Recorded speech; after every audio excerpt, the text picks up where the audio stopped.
ಪಾಕಿಸ್ತಾನಕ್ಕೆ ಹೋಗುವುದಕ್ಕಿಂತ ಭಾರತದಲ್ಲೇ ಇದ್ದು ಸಾಯ್ತೀನಿ. ನನಗೆ ಪಾಕಿಸ್ತಾನದಲ್ಲಿ ಯಾರೂ ಸಂಬಂಧಿಗಳಿಲ್ಲ. ನನ್ನ ಪತ್ನಿ ಮತ್ತು ಮಕ್ಕಳು, ಸಂಬಂಧಿಗಳು, ಸ್ನೇಹಿತರು ಯಾರೂ ಅಲ್ಲಿಲ್ಲ.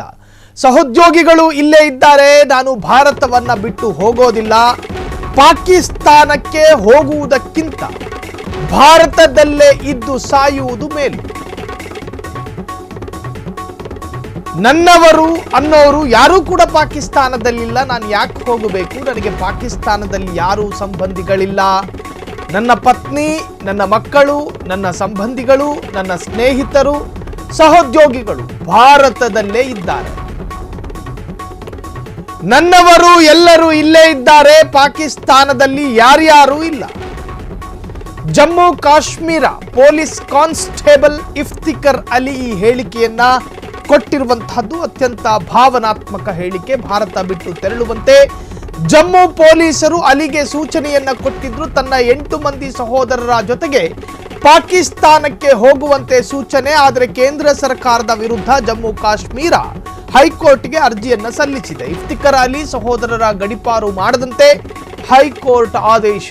ಇಫ್ತಿಕರ್ ಕುಟುಂಬದ ದಾಖಲೆಗಳನ್ನು ಪರಿಶೀಲಿಸುವಂತೆ ಹೈಕೋರ್ಟ್ ಸೂಚನೆಯನ್ನ ಕೊಟ್ಟಿದೆ. ಜಮ್ಮು ಕಾಶ್ಮೀರದ ಶಾಶ್ವತ ನಾಗರಿಕ ಎಂಬ ನೆಲೆಯಲ್ಲಿ ದಾಖಲೆ ಹೊಂದಿರುವಂತಹ ಇಫ್ತಿಕರ್ ತಂದೆ ಫಾಖೂರ್ದೀನ್ ಜಮ್ಮು ಕಾಶ್ಮೀರದ ಸಲ್ವಾ ಗ್ರಾಮದಲ್ಲಿ ಅವರ ವಾಸ.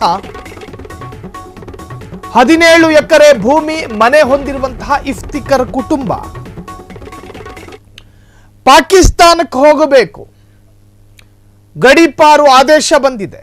ಜಮ್ಮು ಕಾಶ್ಮೀರದ ಪೊಲೀಸರು ಇಫ್ತಿಕರ್ ಅಲಿ ಮನೆಗೆ ಹೋಗ್ತಾರೆ, ಸೂಚನೆಯನ್ನು ಕೊಡ್ತಾರೆ. ದಿಗ್ಭ್ರಾಂತಕ್ಕೊಳಗಾದ್ರು ಅಲಿ. ಪೊಲೀಸ್ ಕಾನ್ಸ್ಟೇಬಲ್ ಆಗಿ ಕೆಲಸ ಮಾಡ್ತಾ ಇದ್ರು ಕಾಶ್ಮೀರದಲ್ಲಿ. ನಾನು ಪಾಕಿಸ್ತಾನಕ್ಕೆ ಹೋಗೋದಾದ್ರೆ ನನಗೊಂದಷ್ಟು ಸ್ನೇಹಿತರು ಬೇಕು. ನನ್ನ ಹೆಂಡತಿ ಮಕ್ಕಳು ಇಲ್ಲೇ ಇದ್ದಾರೆ. ನನ್ನ ಕಲೀಗ್ಗಳು, ಸಹೋದ್ಯೋಗಿಗಳು ಇಲ್ಲೇ ಇದ್ದಾರೆ. ಪಾಕ್ ಎನ್ನುವಂತಹ ಭೂಮಿ ನರಕ. ನಾನು ಹೋಗೋದಕ್ಕೆ ಸಾಧ್ಯ ಇಲ್ಲ.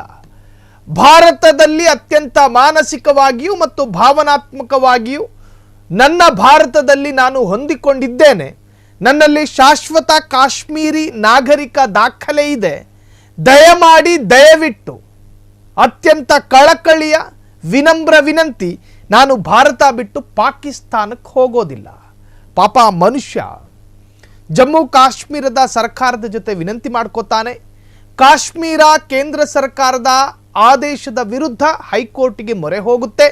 ಹೈಕೋರ್ಟ್ನಲ್ಲೊಂದು ಆದೇಶ ಬರುತ್ತೆ. ಮೊದಲು ಅಲಿಯನ್ನ ದಾಖಲೆಗಳನ್ನು ಪರಿಶೀಲನೆ ಮಾಡಿ, ದಾಖಲೆಗಳು ಅತ್ಯಂತ ಆರೋಗ್ಯಕರವಾಗಿದ್ದರೆ, ವೆರಿ ಹಾಸ್ಪಿಟಾಲಿಟಿ ಅಂತ ಖಾತ್ರಿ ಆದರೆ ನೀವು ಮುಂದಿನ ಆದೇಶ ಬರೋವರೆಗೂ ಕೂಡ ಒಂದು ರೀತಿಯಲ್ಲಿರುತ್ತೆ ಈ ಪ್ರಕರಣ. ಜಮ್ಮು ಕಾಶ್ಮೀರ ಪೊಲೀಸ್ ಕಾನ್ಸ್ಟೇಬಲ್ ಇಫ್ತಿಕರ್ ಅಲಿ ಹೇಳಿಕೆ ಇದು. ಭಾರತ ಬಿಟ್ಟು ತೆರಳುವಂತೆ ಜಮ್ಮು ಪೊಲೀಸ್ ಸಿಬ್ಬಂದಿ ಅಲಿಗೆ ಸೂಚನೆಯನ್ನು ಕೊಟ್ಟರು. ತನ್ನ 8 ಮಂದಿ ಸಹೋದರರ ಜೊತೆಗೆ ಪಾಕಿಸ್ತಾನಕ್ಕೆ ಹೋಗುವಂತೆ ಸೂಚನೆ. ಆದರೆ ಕೇಂದ್ರ ಸರ್ಕಾರದ ವಿರುದ್ಧ ಜಮ್ಮು ಕಾಶ್ಮೀರ ಹೈಕೋರ್ಟ್ಗೆ ಅರ್ಜಿ ಸಲ್ಲಿಸಲಾಯಿತು. ಇಫ್ತಿಕರ್ ಅಲಿ ಸಹೋದರರ ಗಡೀಪಾರು ಮಾಡದಂತೆ ಹೈಕೋರ್ಟ್ ಆದೇಶ. ಇಫ್ತಿಕರ್ ಕುಟುಂಬದ ದಾಖಲೆಗಳನ್ನು ಪರಿಶೀಲಿಸುವಂತೆ ಹೈಕೋರ್ಟ್ ಸೂಚನೆ.